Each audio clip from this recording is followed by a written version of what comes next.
Hello. How are you? How's everybody? Thank you for joining us today in another edition of Truthbusters Live, our new Thursday night time slot. Kind of still on the solemn tone from our what I thought was a groundbreaking podcast covering the JFK assassination. And I'm so proud of everyone, including our producer, Nick London, and my co-host, Q-Ball Carmichael, for just, culmination of 20 years of research. We've had literally, people call and email, one guy said, friend of Q said, you guys are like the Drudge Report of the JFK. I mean, it was everything. You didn't miss anything, and we didn't. So I hope you caught it. If not, please catch it back and go take a relook at it on Spotify, YouTube, Apple. Truthbusters Live covering the JFK assassination. We are also have a little bit of a more solemn tone tonight for the loss of one of the greats in our industry of professional wrestling, Road Warrior Animal. Q, I'm not familiar of how many times you've known him or encountered him. He was, when I snuck backstage to the Allstate Arena, which was called the Rosemont Horizon in Chicago in 1984, the first pro wrestler that I was face-to-face with, touching distance with in my life was none other than Road Warrior Animal. And he was a gentleman to me then. I had the opportunity to work with him for AWA Wrestling Superstars, toured with him. Spent many hours with him in the locker room, kind of laughed and chuckled at him when he told me that his son was getting a scholarship to Ohio State. I rolled my eyes. I'm like, okay, Joe, sure he is. Sure he's that good. And I ate my words, know how proud he was to see his son go on to play for the Los Angeles Rams. And Zane died of natural causes at a resort in Missouri, which I would kind of think they were probably visiting his son, who I'm assuming still lives in the St. Louis area. And the one half of the greatest tag team in professional wrestling, that's not even arguable. Held every title in every league overseas. Saved his money. A gentleman, great father, great worker. A credit to the business. I can't say a bad word about this guy. So before I give it off to Q, I just want to say to the Joe Laurinaitis family and to his wife and children, our prayers are with you. Your father and husband and friend was loved by everyone. And you can't say that about a lot of guys in wrestling. I can say that about Joe Laurinaitis. He was a friend, a protector. If you were around him, you never had to reach in your wallet or pocket ever. He was just that kind of a guy. And Q, if you have anything to say, I'd certainly like to hear it. Well, yeah, I had the fortunate pleasure of wrestling the Road Warriors about a year and a half before Hawk passed away. And I hadn't seen Joe in probably 10 years, 10, 11 years. And I went to a WrestleCade, a big event here that gets put on. And I walked up to him, and he was doing autographs at the table. And he looked at me, and he goes, I said, yeah. He goes, but honestly, I can't place where. You remember working in Baltimore, Maryland, Championship Wrestling? He goes, yeah, he was the best there. Yeah, the first time you guys appeared there, you worked three good-looking bald guys that looked like me. And he goes, we started the match, didn't we? I said, yes, we did. Because in the back that night, you got a green guy, you got the Road Warrior and the Bruiser, who's a Maryland staple. And Animal goes, who wants to start the match with me? Anything about that? So, but he remembered me after 10 or 11 years just by locking eyes, and that's the type of guy he was. And, my heart goes out to his family and friends. And two guys I want to mention. Brian Holhouse is a guy who worked at my IPWA promotion, and he would pick guys up at the airport, everybody from Brutus Beefcake to the Iron Sheik for me. He went on to do the same across the country for different promotions. Brian never wanted to be a wrestler, referee, or anything. But him and Joe became extremely close friends, as did Andrew Anderson out in New York. Those two guys were two of Joe's closest friends. Every time he went New York area, him and Andrew would hang out. Anytime he was flying. Love me some Andrew. I love me some Andrew, bro. That is a straight up that cat is man. He's love A1. That. He's A1, you know. And so to Andrew Anderson, my good friend and confidant, and Brian Holhouse, my good friend and confidant, my heart goes out to the entire Laurinaitis family, all his friends, those two guys particularly who were extremely close. I mean, talked to him almost every week for the last 15 or 20 years. And, you know, he was just, you know, he showed me when we all wrestled, he showed me how generous a guy that didn't have to be generous in the ring was. Right. He showed me a respect. He took care of me, as did Hawk. And those guys were just, I mean, you know, first-class gentlemen, whether they were wrestling a couple guys on an independent in front of 2,000 people or they were packing Madison Square Garden. They didn't treat any one of us they worked with any different than any star. They treat us the same. And, you know, that's how I measure the respect of a man. Does he treat everybody with the same respect? Yeah. And he did, of course. And he's going to be missed. I mean, it's a tremendous loss for those of us that knew him personally, for his family, for the wrestling business, and truly the Road Warriors shall go down in history as the tag team that changed everybody's mentality on bodybuilder wrestlers, because they flat out go. Those guys, as big as they were, they never got blown up one time, and that's amazing. Yeah. You know, so mad respect to his family, and you know, we're all going to miss him. Yeah. And you know, we just wanted to acknowledge that before we started the show tonight, that the world, the Laurinaitis family, your loss is the world's loss. Yeah, absolutely. Yeah, well put. You know, Q, they really started their big, you know, push and stardom in the AWA, which was in Chicago, Minneapolis, Green Bay, Milwaukee. And I tell everybody this, and just hear me out of the league that I'm putting Joe and his partner in. You know, Hulk Hogan, seeing him live changed my life. Being in high school, seeing this guy come through the curtain, 6'6", you know, and with the Eye of the Tiger music, that changed me. That, you know, Dick the Bruiser whet my appetite of being like, this is interesting. Hulk Hogan changed me, like, wow, I could do something like this. I wanted to be Ric Flair. I thought the Freebirds, when they came in to wrestle the Road Warriors, were the coolest guys in the world. But when I saw the Road Warriors, I went, oh, I'm in. You want to be a pro wrestler? Yeah. Okay. He's going, okay. And so I you know, that's the category that I put Joe in. And I'm not being melodramatic when I say that.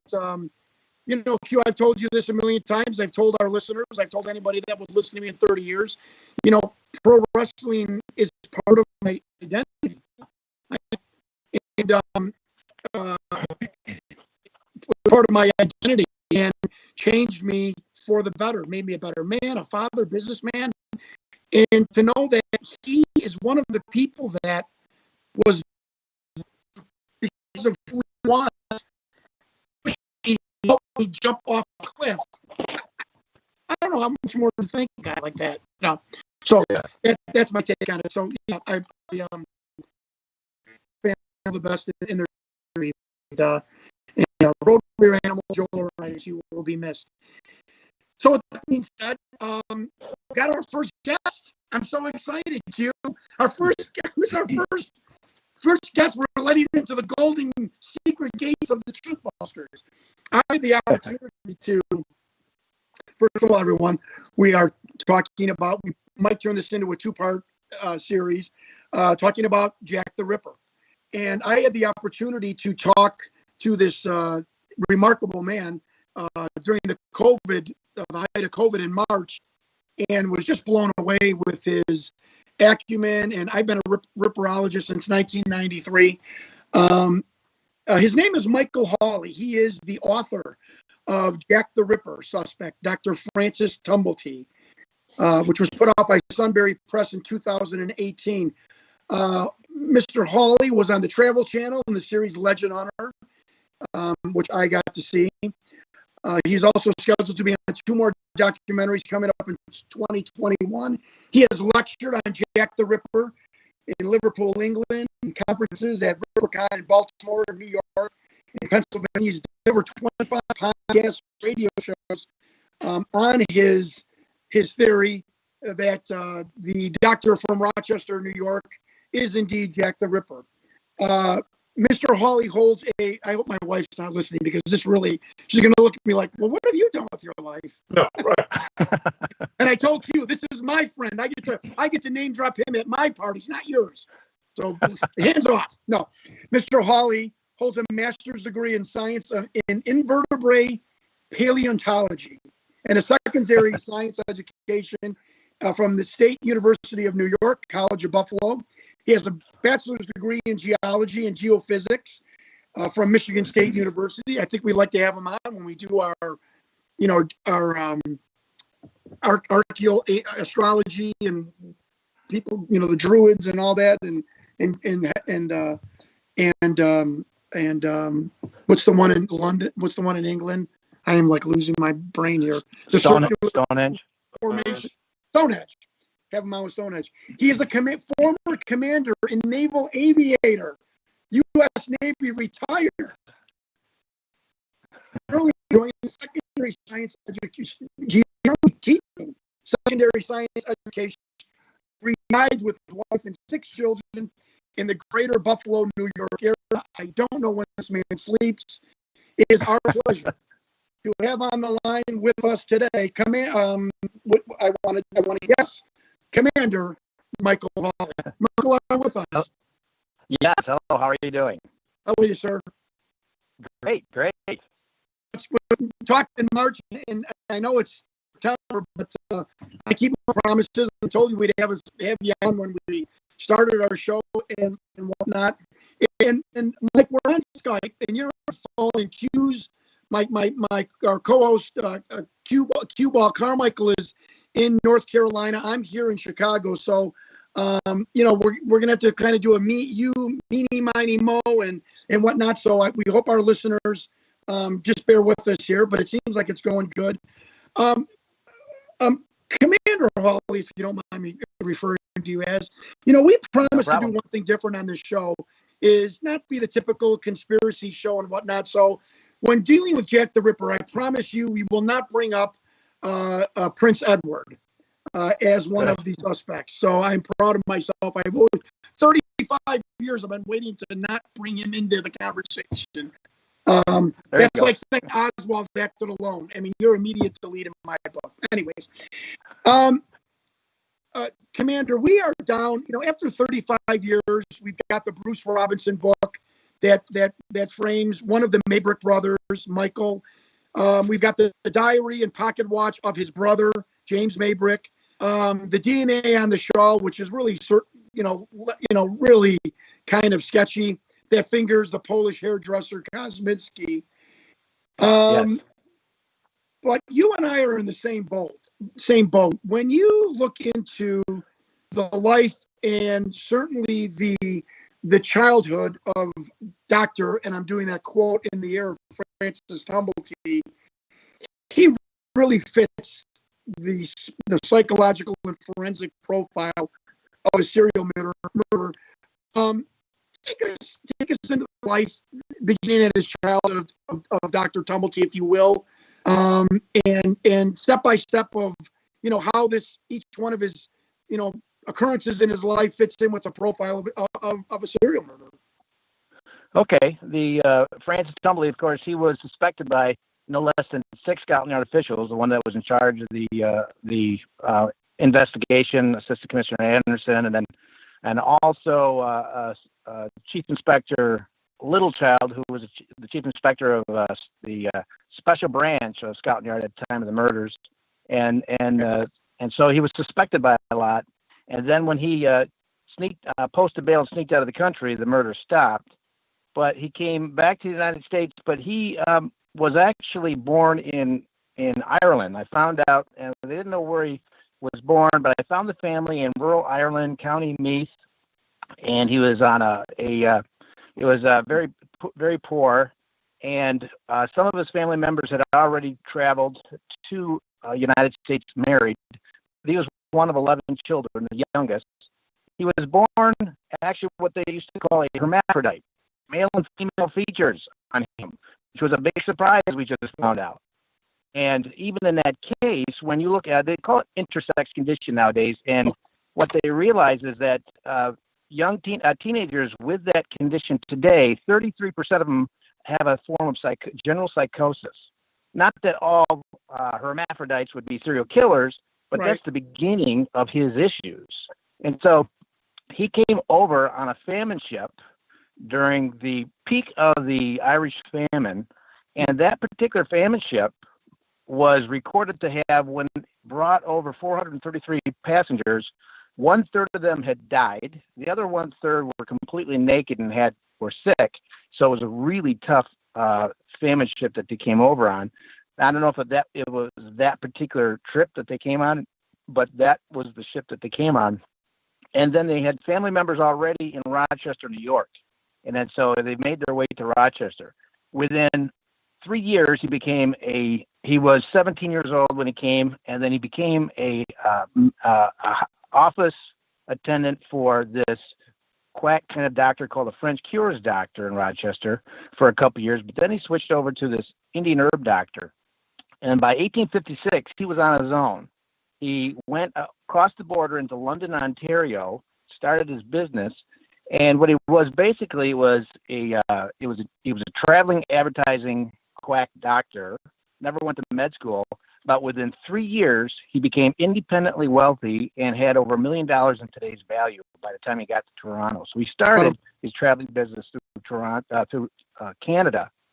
But what happened was at the same time, we started seeing misogynistic behaviors, where he was actually fined by the mayor of London, Ontario, for abusing or attacking one of the female patients that he had. And then, but also what he was doing was he was molesting young boys.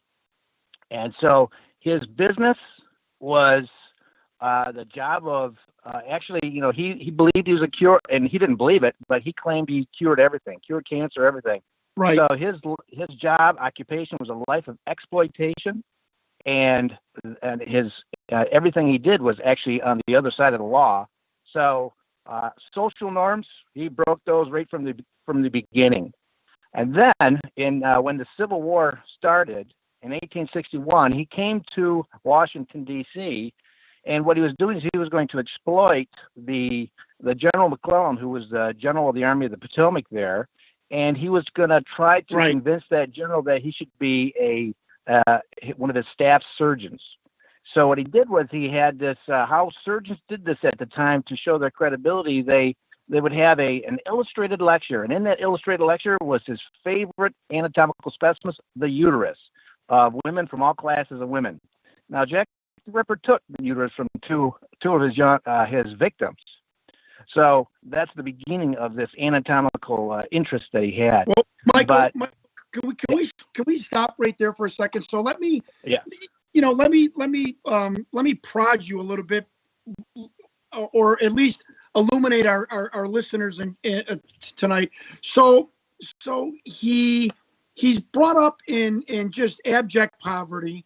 So I would have to assume that probably, the textbook, absent, distant father or alcoholic father, I'm sure to some degree, a mother that's, you're talking about a family that's barely scrapping by.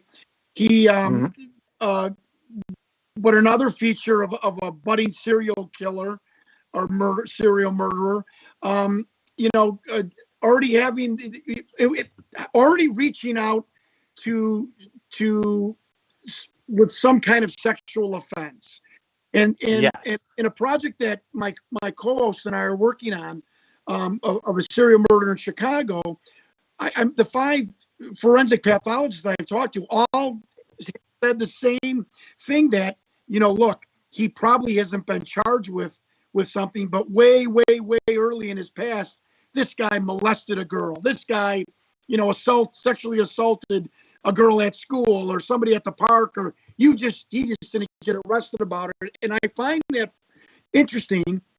Comment on it if you can, that you brought this up tonight, that he had that in his past.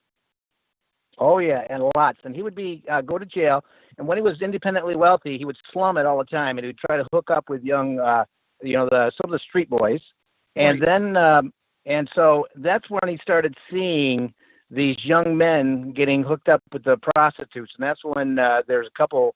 We have a couple cases, even his own writing, where he had this absolute bitter hatred of women. Not all women, just widow or maid is what he would say. Can you why that is? Do you think? I mean, I like your explanation, because that's interesting. Why is it? Do you think that? What was it? Widows and maidens or whatever? Widows or maid, anyone that could attract young men away from their intended lover, him. Okay. And especially because he loved to slum it, he spent all his times in the slums, just like the Whitechapel district in London. That's where he would go. And he would see this, and he would be walking the same streets as these prostitutes. And so he just had a bitter hatred of them. We have a couple eyewitness testimonies. We found 900 pages of sworn testimony on Francis Tumbly in the last 20 years of his life in St. Louis. And it was so revealing. And as a matter of fact, 7 years before the murders, so murders were in 1888, in New Orleans, we found out that he would go to New Orleans during Mardi Gras every year, meet up with this young man, Richard Norris. And the first year, 1881, he would befriend the guy, ask him to be his writer, and then he would molest him. But Richard Norris, who was a family man who worked for the police department at the time when he was talking about this, confessed that he was a young male prostitute for extra money. And so what he said was, Tumbledy pulled out his cigarette out of his mouth, gave him a cigar, and he says, there's 2 things wrong with young men these days: cigarettes and streetwalkers. They should all be disemboweled. That was said 8 years before the Ripper murders. Scotland Yard never knew that, because that was hidden. That was in transcripts in St. Louis. Scotland Yard never knew that. And then so even the experts, before we found this, never knew it. And already I'd written my first book, The Ripper's Haunts, on Francis Tumbly. And that came out. It's like every time I find new information, it's damning. How many people do you know owned a collection of uterus specimens and said that? Well, that's one of the things that, that for me, the 2 uteri are taken out of the prostitutes. And, he fits this profile from the time he arrived in America of a serial murder. He's arrested, which most serial murderers are arrested at some point during the investigation, although it wasn't for the murders. Right. And he's got a collection of uterus. It's like, well, that's not done. This is what's so frustrating me, and walk me through this, because really this is like makes me want to jump off a cliff. If I live in Deerfield, Illinois, if all of a sudden someone is taking hood ornaments off of cars, and a little deviant in the neighborhood is got a 4-foot sculpture of welded car hood ornaments, doesn't that kind of make am I crazy as a detective to think that maybe you're my prime suspect? I mean, here's another thing that Scotland Yard did not know. Here's another thing that Scotland Yard didn't know. January 1888, the year of the murders, he was in Toronto. He was interviewed by a Toronto reporter. And this Tumbledy said that to the reporter that he was constantly in dread of sudden death because of kidney and heart disease. Did you know Jack the Ripper not only took 2 uteruses, he took the kidney and the heart? he's the only suspect connected to those organs. And so people always wonder why did Jack the Ripper take those organs? Well, if it's Tumblety, guess what? And then the only inanimate object taken out of all 5 of those victims, or there might have been 4, but 5 of those, was this wedding ring and this keeper ring on Annie Chapman. And they don't know why he took that. Well, if it was Francis Tumblety, we know exactly why. Because when you look at all those victims, there was only one object that was a symbol of heterosexual relationship and love, and that was that wedding ring. And Tumblety hated heterosexuality, and he just abhorred it. And guess what? It fits him. I mean, and that's just the half of it. We just started talking. Right. So. Yeah. The uterus, that to me, and when you told me about him having kidney disease, I mean, a guy like that, what I could see him trying to self-experiment or try and come up with an herb recipe for himself based on someone's tissue, kidney tissue and whatnot. That really falls into place. What tell us more about here's one question I wanted to ask you. If one of the myths I think of Jack the Ripper is the Metropolitan Police and the city police. It was like the Keystone Cops, but that really wasn't the case, was it? I mean, back then there was no fingerprint analysis. Right. You had to really almost catch the person in the act or get a confession. As a matter, what is your take on the police? What is your take, first of all, on the police, their adeptness, and tell us one more time who really thought that he was Jack the Ripper? Well, first of all, you hit the nail on the head. One thing, Assistant Commissioner Warren, or Commissioner Warren, I'm sorry. What happened was he was convinced. This is the beginning of detective divisions. Back then, there was a transitioning into this detective division. That was a new thing. They were always using more a different style, but that was the start of it. And Scotland Yard was learning this, and it was decades, and there was actually lots of problems, a lot of growing pains. So what happened was because the Whitechapel murderer would go in the first 4 were outdoors and basically eviscerated within minutes before a police constable walked by. What they did, Warren said, the detectives aren't the ones that are going to catch this guy. It's going to be a patrol constable happening upon the attack. So what they did is they doubled the patrols.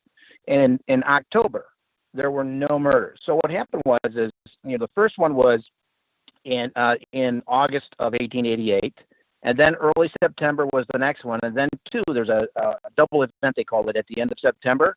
And so they doubled the patrols, and there were no attacks in October.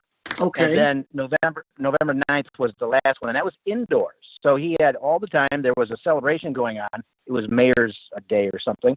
So all the police force were dealing with the parade and all of that. So and that wasn't outdoors. He brought the person indoors and then had hours with this victim. So you could see that Scotland Yard. But one of the other things is, think about in the modern, right now, cold case files, when the DNA, they are now realizing that when they go back to the investigations, the offender was actually either on the suspect list or the police actually interviewed that person. They were that close, but there was not enough evidence or anything like this. Here's Scotland Yard. It was an international incident, and it was embarrassing. They put so much resources in this to say that the police officer, Scotland Yard, did not have a little bit of suspicion or find out who this was on the list. It's kind of, if you look at today's with the DNA, chances are they did. And here's what happened with Francis Tumblety is when what they did was if you were a single alone male, you were talking to a prostitute, they would arrest you, bring you into the local police station. They would then find out your name and where you stay. They would cable headquarters, which is called Scotland Yard. And then if there was a red flag, then that's what would happen. And that's what happened with Tumbly. Tumbly, before November 7th, was giving some prostitutes a hard time, and so he was arrested. That's what the reports are saying. Oh, well, wait a And minute. Wait a minute. Now, wait a minute. Say that again. Now, this is something I thought he was arrested for gross indecency, homosexual acts. Do you have something else happen? Because Yes, I do. He was received into custody because of that. What happened was the person, I discovered who the New York World London correspondent was that broke this story, that nobody knew about it. And that E. Tracy Greaves, and he admitted twice that he had a Scotland Yard informant, because the report, the Tumbly, it wasn't even Tumbly, it was with a K, not a T. The E. Tracy Greaves did not even know who this Tumbly from New York was. okay. And it wasn't even the top story. The big story was there was a royal was slumming it and got arrested, and so they kept it out of the papers. That's what E. Tracy Greaves said in the British papers. So the police said, so the source is Scotland Yard themselves. And what happened is according to the reports there, is that before November 7th, he was arrested on suspicion. And likely was on the streets. And there was another report saying that, because he was eccentric, he probably was doing something strange. And by the way, there were reports that he was a loner since childhood. So you could see there was a bad egg effect too. It might have been just like Ted Bundy, as opposed to more of a psychopath as opposed to sociopath. So then what happened is when he was arrested, they searched him, and in his pocket were letters from young men in the area, which so is proof positive that he was undergoing, illegal acts of homosexuality. So they called it gross indecency and indecent assault. Got So what they did was they couldn't arrest anybody on the Ripper murders because they didn't have the goods, and so they suspected him. So they thought, what we're going to do is we're going to arrest him on this winnable case, misdemeanor case, take him to court and put him in jail for a couple of years, and if the murder stopped, maybe we got the right guy. That's where I thought. So what happened is he was received into custody to Holloway Prison on November 7th for gross indecency and indecent assault. So then what happens is within 24 hours, people don't get this, that the police officer is no longer in the hands of the police. It has to be in the courts. So the magistrate, the police court magistrate, he had to be in front of them. And so what happens is you first have a remand hearing to see if you should stay in jail until your committal hearing, which will be a week later or so. So Tumbly always had thousands of dollars in his pocket, jewelry. So he had enough money anytime to post bail. So within 24 hours, he would have posted bail. And then the next day, that's when Mary Kelly was murdered. November 14th is when his committal hearing was up. Again, there were the records are lost, so we don't have any record of the loss. But what we do have is the court records that on November 16th he posted bail from his committal hearing, and then what happened was November 19th the grand jury returned a true bill that basically said, "Yep, he's got to go in front of the judge for this. It's a solid case." Well, I have record now of Tumbly cabling money from his New York bank November 20th, the same day, and by November 24th at noon, he was on a steamship, Havre, France, back to New York. He sneaked out. The problem is when he got back to New York, there was definitely a British police officer there, a detective there too, but they could not extradite him back because the gross indecency case the misdemeanor case was not extraditable. So the New York City chief of police or chief detective, a guy named Thomas Burns, said,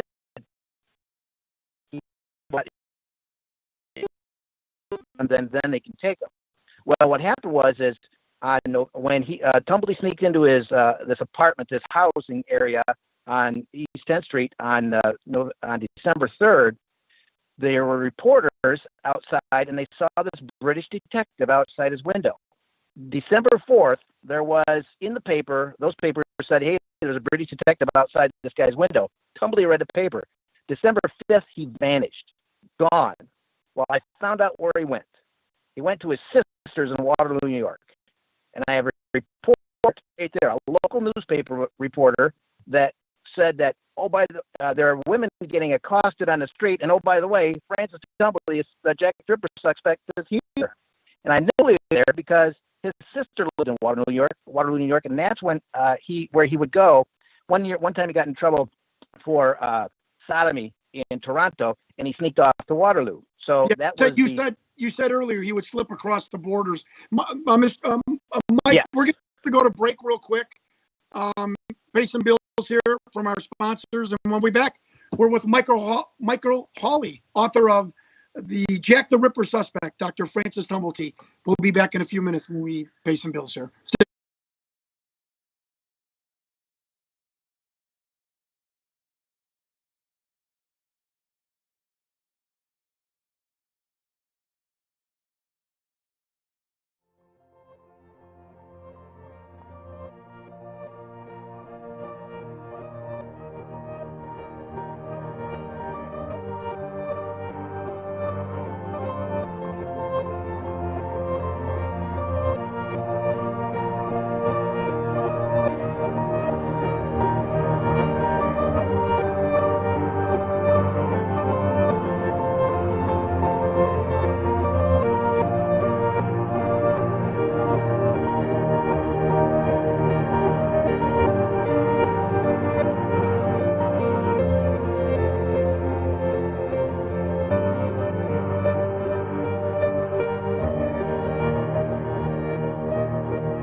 Edition. We are here with esteemed guest Michael Hawley, the author of Jack the Ripper Suspect, Dr. Francis Tumblety, and he has taken us through Dr. Tumblety's childhood and questionable business practices, which made him a very wealthy person. It's almost like a Michael Trudeau, the secrets of losing weight that the government doesn't want you to know, or kind of a huckster. Not really, kind of. Con man, for sure. But before we kind of go into the denouement of our good doctor here, One of the things you and I talked about, Q, being a police officer, I want your perspective on this. I live 7-8 blocks from the famous serial murderer John Wayne Gacy, and one of the things that John Wayne Gacy did, which is at times other serial murderers have done, is pretending to be a cop, flashing fake badges, pretending to be something that they're not. And when I've read about Tumblety wearing extravagant outfits, passing himself off as a general at times with these really festooned costumes, and telling people that he was in the war, it struck me as kind of what John Wayne Gacy would do, who would drive around our neighborhood in an Oldsmobile with a taxi cab light, the spotlight that you could shine on a house, and it was black. He looked like a narc, black leather jacket, and he made himself off to be like he was a narc, and I can't take that out of my take that similarity out of my mind. What is it with the serial murder that is pretending to be someone else, part of their psychopathy, or is it part of their quiver of getting close to somebody or getting in with someone to be able to murder them? What do you say on that? Well, typically what happens is with somebody of that caliber, a serial killer, deep inside, they really have an incredible hatred for themselves. And psychologically speaking, according to the behavioral analysis unit at Quantico, those types of people, when they act and pass themselves off as a different figure, they actually, in their mind and a part of their mental instability or mental illness, is they actually believe that person. That's why they tend to get away with it for a very long period of time, because in actuality they change the chemical makeup in their brain changes to the point where they actually believe they're that general or that police officer, right, or that taxi cab driver. Right. And that's part of the profile of these people, is they can certainly pass themselves off, most of them, as somebody completely different than who they are. And it's a deep-seated hatred for one's own self that causes people to do that. And, there has been so many people that haven't killed 20 people because they've gotten caught, but have killed, 1 or 2 or 3, pretending again to be somebody else. It's very common in the line of work of being a serial killer. It really is. And that it is part of the mental illness of the serial killer. Things, normal behavior, and so for that day or that week or they're general, to them they really are that general, and that's why they're so persuasive in their disguises. And it's also known that most serial killers do an incredible amount of research. There's been several spree killers and serial killers that actually have went and got degrees in criminal justice before they became murderers, or at least taking classes. So it's very common. And the other thing is typical. A lot of these guys are exactly what Mike is referring to. They're complete. Their whole life is. Clearly, the good doctor was a lifetime con man, in my opinion. Totally. I've read it from what Michael's filling us in on. Right. I mean, clearly everything was a sham and a con in his entire life. Yeah. Michael, what do you think that the Dr. Tumblety, the grandiosity, the costumes, the walking around with a cliff dog is behind him.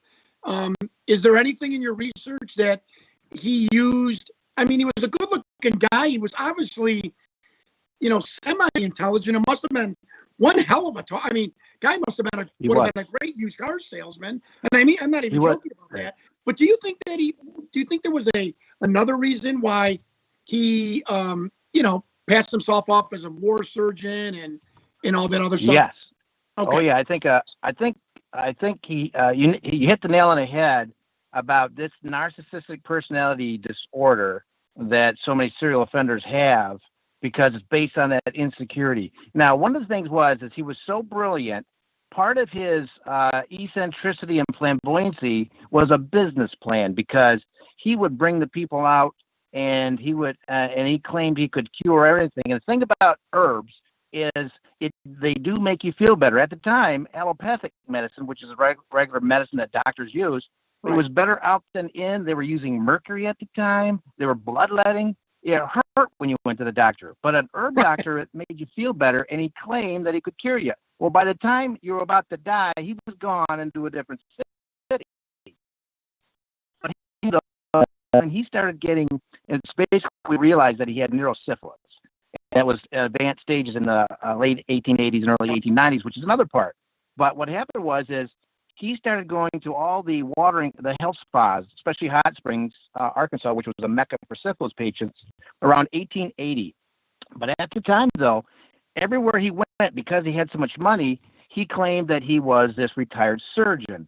And just like also what we were talking about is that during the Civil War, before he was going to tell when he was going to have this illustrated lecture, we have a report of him in New York City having all these posters of all these anatomical specimens.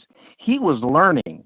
And what happened was, near his deathbed, there was a doctor that would always talk to Tumblety, for the next 15 evenings, and talk to him. And Tumblety asked him all these questions on, amputation. And the question to this guy under oath, this doctor, did Tumblety have anatomical knowledge? He said, absolutely, he did. He knew what he was talking about. Even though he didn't have a medical diploma, he learned on his own because he was going to be in front of this. And, oh, by the way, that, back in the Civil War, when you go there and you're claiming to be a surgeon, you have to have your own equipment, all these knives. Well, what happened was in 1881, two different reports of Tumblety in his travel chest having surgical knives. And guess what? That's what they think Jack the Ripper used, a long surgical knife. He used a Lister knife, right, from the Crimean War? Yes, and then and so that right there, that Lister knife and what happened was young Richard Norris said that Tumblety had a spray of knives. If you ever look at a Civil War era surgical kit, it was a box. Underneath it had all the saws and things at the bottom, but there was a tray of knives, different lengths, at the top. It's exactly what a Civil War surgical kit would have, and Tumblety would have had that because he was trying to convince the general back in the Civil War. And so then in his he had 6 autobiographies talked about, and this is in New Orleans, his attorney, he would go to lunch with his attorney, and he'd have his attorney read the good stuff, the grandiose parts in his autobiography over and over. Yeah.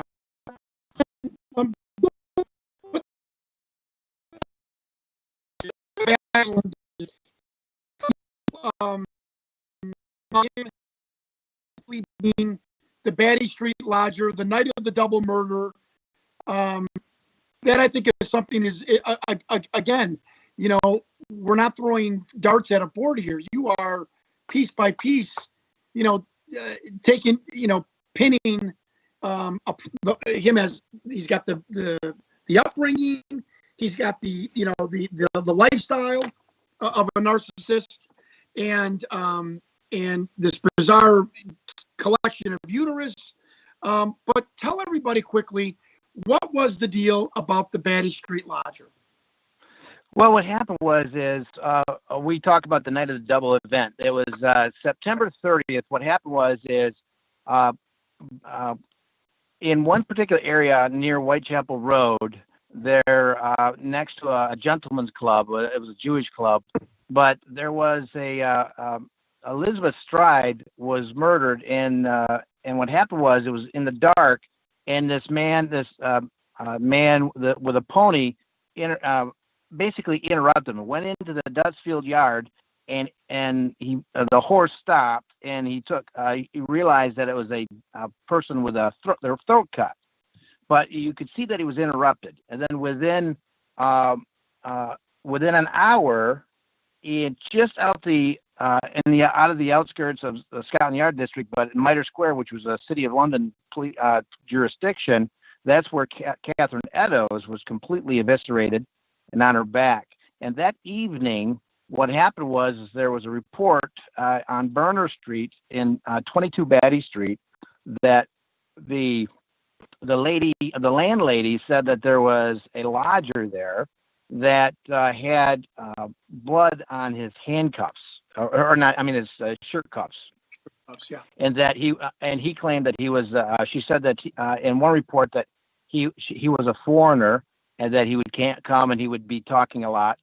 And so it kind of connected, and there's some detail that it could very well have been the Francis Tumbley. Francis Tumbley does fit that mold.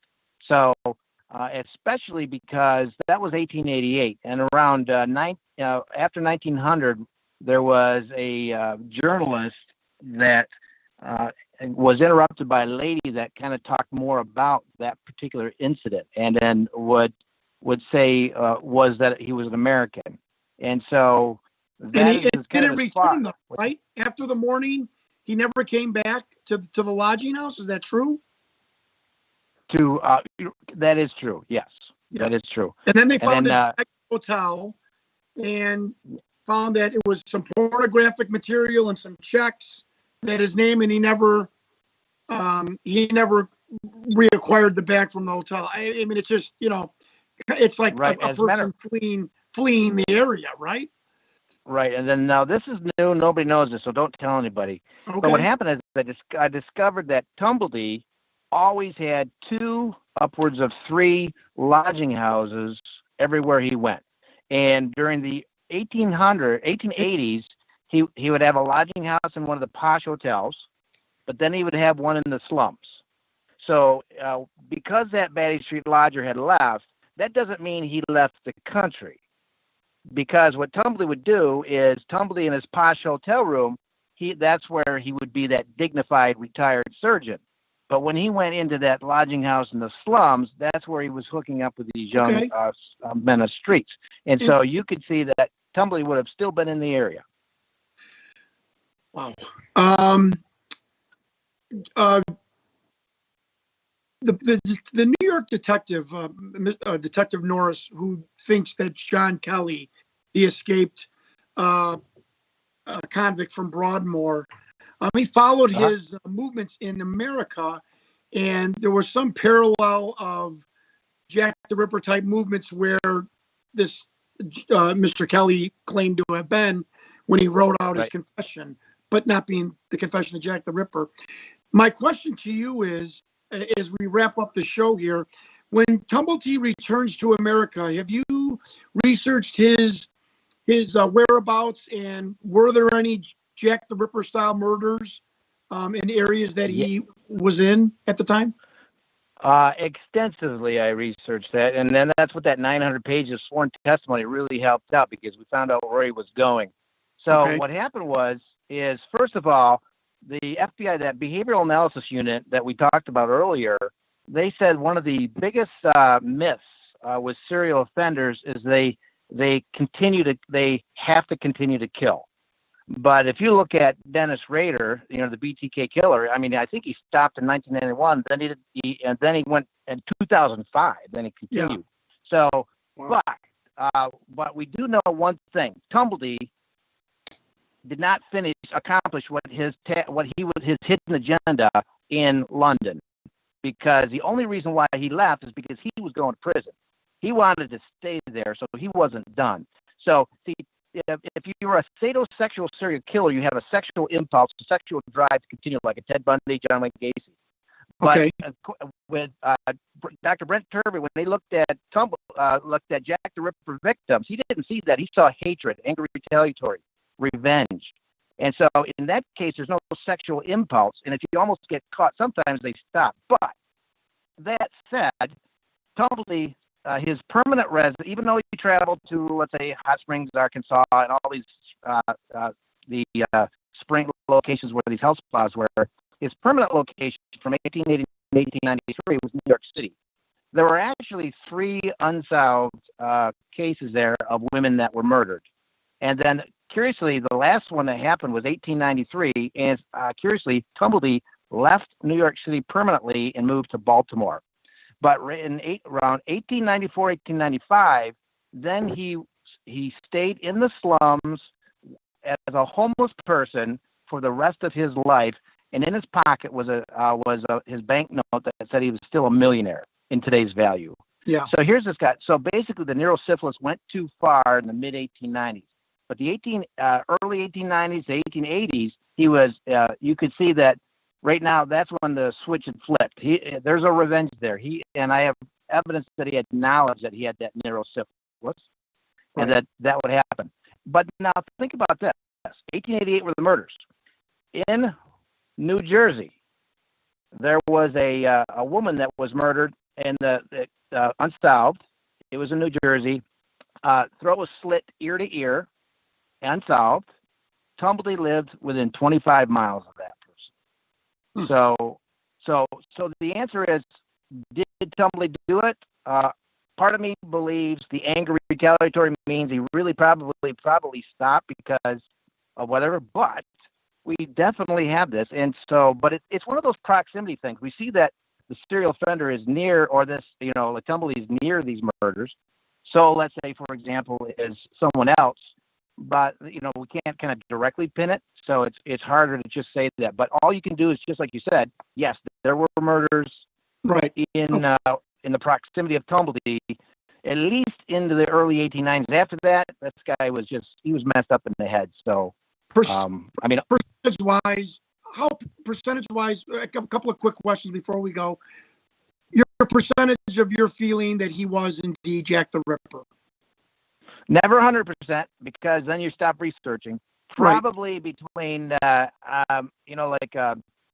would say 70 to 90% whenever I research and find out more. Like when I found that he said all streetwalkers should be disemboweled, it peaked really close to 95. Yeah, you blew my mind, because I haven't heard that, and I'm a Francis Tumbletonian, or whatever they would want to call us, and I never heard that. Who is your next? Without getting into it, just the name and maybe one reason, other than Tumblety, who would be your next suspect? As far as percentage? It would, even though a lot of people since the 1980s like Kosminski, I'm not too fond of the Polish Jew. But Druitt, I like, because a friend of mine that's a researcher in Australia, he's discovered some connections with Druitt and also the Scotland Yard. And so, how did you Druitt, the barrister that was fired from the boys? Yes, that one. That particular one. Montessori school, and killed himself in the tank. Interesting. Okay, well, we are out of time here. Michael Hawley, thank you so much for joining us, being our first guest ever on Truthbusters. I think it went very smooth with Skype and calling in, and Mike, we'd like to have you back on. We've got a million conspiratorial topics that I'm sure you can lend us your word on, and thank you again. Q, you want to take us out? Yeah, I just want to say, Mike, we're going to do some work in the paranormal, and I know you've been into that in the past, so we'd love to have you back to talk about that at some point. I'm on a team for sure. I saw that. Congratulations. Okay. I founded Coastal Carolina Paranormal 11, so we definitely have some conversations on that. Well, listen, Michael Hall, it's great to have you on the show. Excellent night. John Stewart, Nick London, the greatest producer in YouTubing and Facebooking in the entire world. For all of us here at Truthbusters who give you not their truth, but the truth. Have a good week. We'll see you back here next Tuesday night, 8 o'clock. Same time, same place. Don't miss it. We'll see you then, guys. Bye. Thank you, guys.